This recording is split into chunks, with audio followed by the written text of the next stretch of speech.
So, what are we driving? This is a Haval Jolion, hugely popular car in South Africa for good reason. They offer a lot of value. The Haval brand is growing nicely. They're consistently in the top 10 best-selling brands in the country. And yeah, there's a lot to like. So the only downside to a lot of the Chinese brands is they can't quite match the drivetrain refinement with the rest of the car. So as nice as the cars are, fuel consumption is a little bit on the high side, and that's sort of a common theme when you review most Chinese cars. So this is the hybrid version. It's called the HEV. So it's got a battery electric motor. So when you pull away, it's on electric, and then it'll switch over to petrol 1500 naturally aspirated motor. Yeah. So what are the pros? So the pros, and back onto that drivetrain, it's massively impressive. I'm really impressed with how you can. It's a seamless transition between the electric and the petrol motor. So in the Toyota Corolla Cross Hybrid, which is this car's probably direct rival, there's definitely, you can hear and feel when the two switch over. This works seamlessly. So I'm in petrol now, but you never know. There was no noticeable change. The gearbox, because it's got the electric boost, the gearbox is also solves a lot of the CVT. The best way to solve a CVT's inherent issues in terms of drone is to throw power at it. So this has got a bit more power. So that's really good. It feels expensive. There's some lovely materials in here. It's quiet. Look how quiet this car is. It rides really well. So for me, it's probably the nicest Jolion I've driven, definitely. I think it looks good. Yeah, you get a lot of spec, the sunroof, the panoramic sunroof. Yeah, lots of pros. What are the cons? So there's one or two packaging issues that I wouldn't sleep about, but they are a little bit naggy. So I don't understand in 2023 how a steering wheel can't adjust for reach.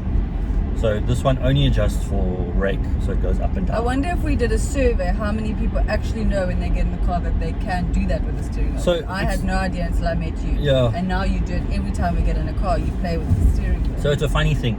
There's a lot of things that motoring journalists always write about that actually a consumer isn't worried about. So if you got this car, you would adjust to your best possible driving position, and within 2 weeks it would be your optimal driving position. But actually, if you could, you might fine-tune it. You know what I mean? So I don't know. It's a weird omission in 2023 for a steering wheel not to adjust for reach. The other thing is the packaging of this car means the electric motor and its battery are in the boot, and that takes up a lot of boot space. So the boot is very shallow, and I'll show you with a picture now of how shallow that boot is. And I think it might count against this car for some families. You definitely won't get a pram in there. I think that's a big problem. There's some luggage you might not get in there. Look, you can drop the seats or you can take the boot board out, but it's not great. So, and then one or two infotainment quirks. I like the shortcut buttons for the infotainment screen, but in a week of driving this car, I haven't figured out how to get to the climate control menu without switching off the air conditioning. You know what I mean? It's quirks. But yeah, other not deal breakers. I don't think. Are we on cons? Yeah, we're on cons. Would you like to speak about the beeping?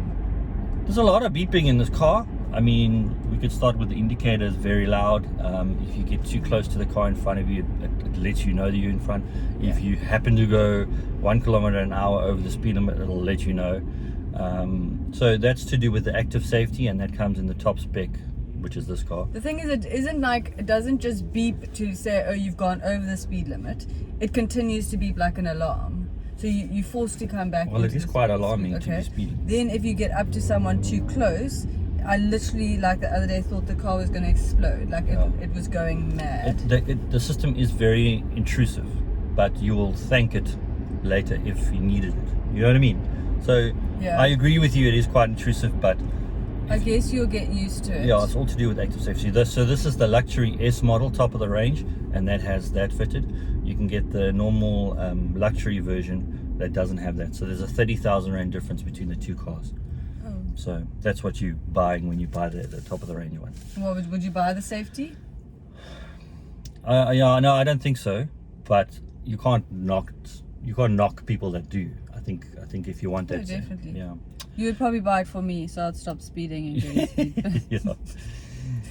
Yeah. Fuel consumption. So 6.3 liters per 100 kilometers is very impressive. What did you say? 6.3. Yeah, so a nice long range. You've got a decent range, so you're not visiting the petrol station very often. So 6.3 is really good. So we'll talk about rivals now. So what are and the then it'll come. competitors? So the Toyota Corolla Cross Hybrid is its direct rival in terms of it being also a hybrid. That car's only 480,000 rand. But To it me, feels this that car feels more premium. expensive and more Yeah. sophisticated than that car. Definitely. So I wouldn't knock you if you bought the Corolla Cross and that was where your budget extended to.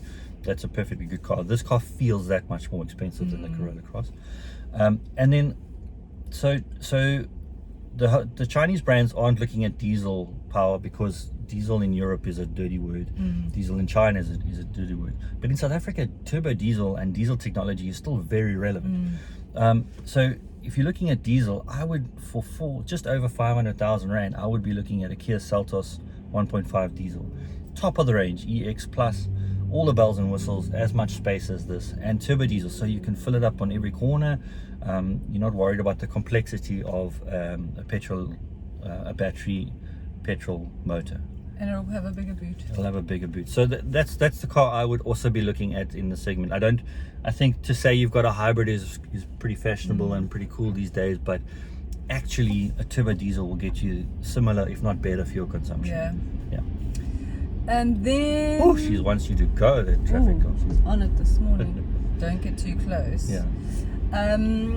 Would you buy one?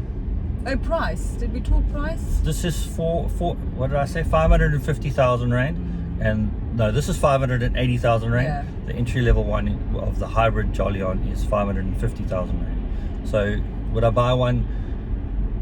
It's a 30,000 Rand difference, and To it's, get the safety, yeah. I think it's the best Jolion package.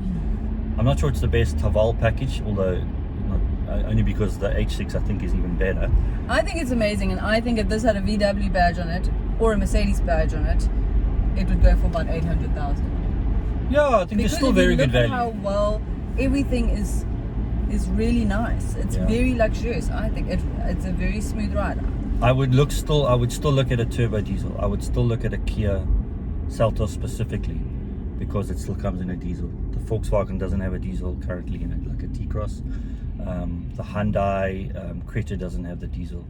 I think the Kia Seltos is this car's biggest headache in our market. I think maybe the only letdown, and the tires, is it doesn't come with a spare tire. No spare tire because of the packaging, so spare wheel or spare tire fitted to the spare wheel, which I think will be a slight issue for a lot of people in South Africa. Especially if you with- travel the N2 daily. Yeah, you don't want to stop there, but also if you hit a pothole, there's only so much goo that's going to get you home safely. So yeah, another negative. Well done. Cool. Cool. Thank you. Thank you. Cool.